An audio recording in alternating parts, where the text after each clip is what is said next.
शायद freelancer.com से मेरा दुश्मनी बढ़ गया है। इसी वजह से बार बार मेरे अकाउंट को सस्पेंड किया जा रहा है और इस बार फिर मेरे अकाउंट को परमानेंटली बंद किया गया है। इसके बारे में मैं आपको बताने की कोशिश करूँगा क्या मसला था और क्यों बंद किया है।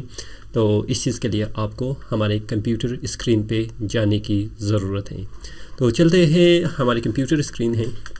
यहाँ पर मैंने एक ईमेल भेज दिया था, तो आप देख सकते हैं कि फ्रीलांसर में मुझे कहा गया है, ठीक है, कि hi Jamshed, greeting freelancer.com support। तो we regret to inform that your account has been closed violating the freelancer website in accordance with the freelancer user agreement found at freelancer.com about terms।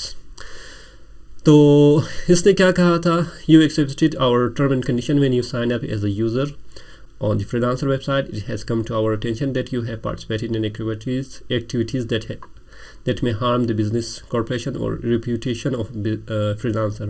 We have closed your account for this reason। अच्छा, मैंने participate किया है, कोई activities है जो कि freelancer की जो बिज़नेस है उसको हार्म कर रही हैं। तो इसके बारे में मैंने जानने की कोशिश भी किया कि क्यों बैन किया है। देख ले, account has been closed violating freelancer website in accordance with freelancer user agreement. ठीक है, मैंने कहा है कि thank you for your information. I don't know exactly what violation I have done. ठीक है, मुझे पता नहीं है कि कौन सी वायलेशन मैंने किया है। If you can mention that please. Furthermore, is there anything I can restore my account. तो अगर उसके बारे में मुझे बता दे कि मैंने क्या वायलेशन किया है, और साथ ही साथ ये भी बता दे कि मेरा अकाउंट क्या दोबारा खुल सकता है। तो इन्होंने मुझे फिर मैसेज किया है कि hi Jamshed, thank you for contacting freelancer.com support। We understand your concern about we do not able to provide more information. ठीक है, तो ये मुझे कोई और इन्फॉर्मेशन प्रोवाइड नहीं कर रहा है। तो इसका मतलब है बस आपका अकाउंट क्लोज़ हो चुका है। ठीक है, तो एंड पॉइंट पर मुझे फ्रीलांसर में तकरीबन 1 साल जो मैंने ये अकाउंट मैंने जो दोबारा इसको खोलने की कोशिश किया था, तो इससे पहले मेरा अकाउंट 1 साल तक बंद किया गया था। 1 साल के बाद वापस खोल दिया है। तो मुझे जहाँ तक याद है मैंने कुछ कॉन्टेस्ट में हिस्सा लिया और कुछ बीट किया है। तो शायद जो मैं वीडियोस बना रहा हूँ उसकी वजह से ये मुझे मेरा अकाउंट बैन कर रहा है, ये भी मुझे पता नहीं है। तो जानने की कोशिश भी मैंने किया, लेकिन वो भी मुझे ये इन्फॉर्मेशन नहीं दे रहा है। एक और काम मैंने रिसेंटली किया था कि मैंने एक नया लैपटॉप मैंने ख़रीद लिया है।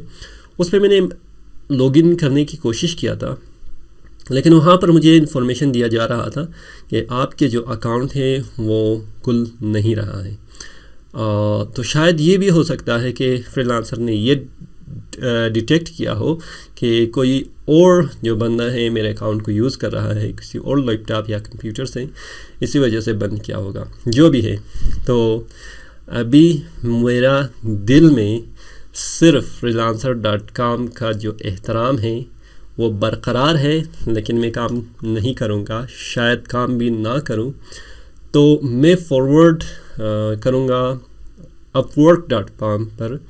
2-3 दिन से मैं उस पर काफ़ी बीट भी कर रहा हूँ, मुझे रिस्पांस भी मिल रही है और काफ़ी बेस्ट प्लेटफॉर्म भी है मेरे ख़्याल में। फ्रीलांसर मेरे लिए अभी तक का आखिरी जो मेरा जर्नी था वो एंड हो चुका है, और मैं अपवर्क और फाइवर पे इंशाल्लाह एक्टिव रहूँगा और आप लोगों को भी बताने की कोशिश करूँगा। आप क्या कहते हैं कि क्या मैं freelancer.com को दोबारा शुरू कर लूँ या उसे छोड़ दूँ? ये आप मुझे कमेंट बॉक्स में कह सकते हैं। तो फ़िलहाल इतना ही है, और इंशाल्लाह अगले वीडियोस में अपवर्क के बारे में बहुत सारी वीडियोस आएंगे। Stay tuned. अभी तक अगर आपने सब्सक्राइब नहीं किया है तो जल्दी से सब्सक्राइब कीजिएगा। फ़िलहाल इजाज़त दीजिए। अल्लाह हाफिज़।